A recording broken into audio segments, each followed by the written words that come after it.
remember in the 90s, a lot of UFO stickers and the Area 51 thing, and there was like the 50-year anniversary. All kinds of strange things were happening at that time, and aliens and X-Files, and everything was like a big deal.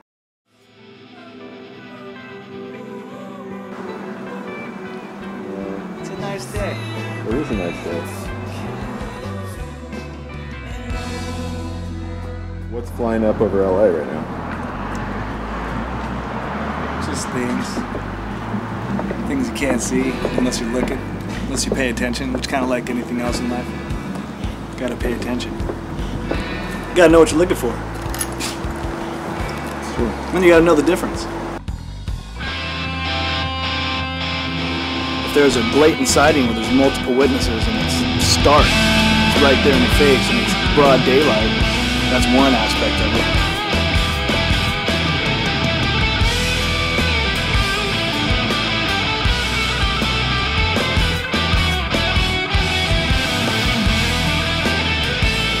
Flow of activity that is just constantly monitoring.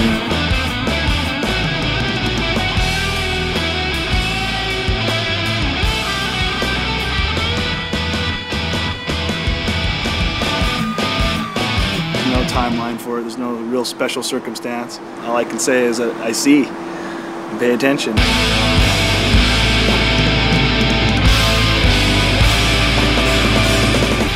Whenever I hear the word interest, it makes me want to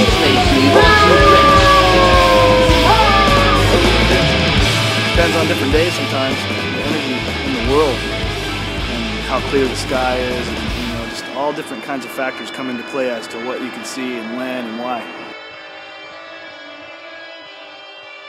Anybody that wants to have more concrete knowledge that there's a lot more to life than just the typical everyday material existence. It's kind of like thinking outside the box. We got a whole big space.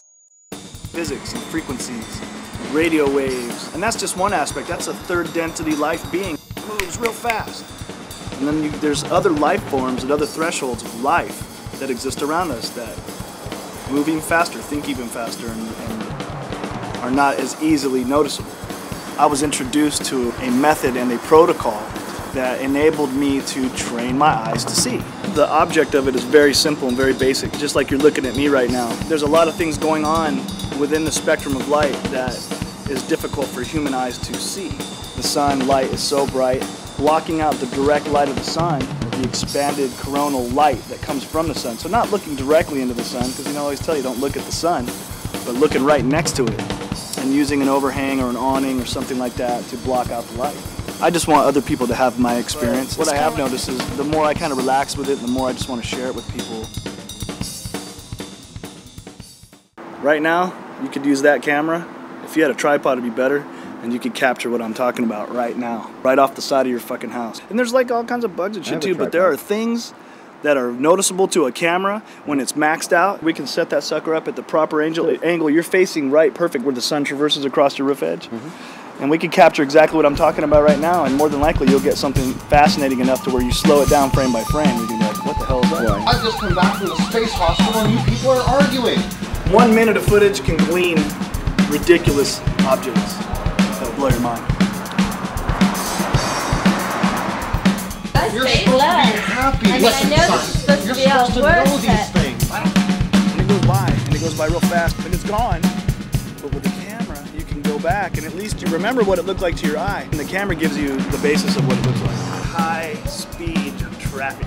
Air traffic, or illuminated objects that are normally hidden from sight, mimics terrestrial life. Non-invasive surveillance going on, where things are traveling past you, kind of like what the government's trying to do by creating unmanned aircraft that are able to monitor areas and look at it and bring back data to the base. It's kind of the same thing. You may have something whereas we have what may possibly extraterrestrial probes monitoring terrestrial life and sending back data through a more highly advanced technology. I've seen objects approximately 3 feet long, a circumference of a shaft that is about 6 inches wide across main body or chassis, so to speak, moving at such a high rate of speed from some distance that appeared to be highly intelligent, highly motivated, and capable of maneuvering in such a fashion that it knew exactly where it was going and avoided hitting anything. You don't want to burn your eyeballs out. So if you're going to be looking into the corona of the sun with your own two eyes and trying to visualize objects, you definitely want to use eye protection. You want to use very dark UV protection sunglasses, even a nice welding glass. You know, it was something that I was introduced to by somebody else through their experience. And basically the reason why I was intrigued by it was, one, I had a close friend of mine who I do trust and thought was really cool. I had already had my own experience with something that I saw that was strange, that made me question what's going on. I never really cared before. I had a sighting with a bunch of friends of mine out in the woods in Angeles Crest. It was fascinating and kind of frightening, and we ended up staying out there all night, and we were afraid to walk back to my buddy's house because it just freaked everybody out. Okay, so, you know, for a few weeks after that, I was just like, what was that? You know, was that some kind of natural phenomena, some gas ball, lightning, some kind of weird electrical occurrence, a fairy? You know, I was just really like, it was something that you couldn't explain.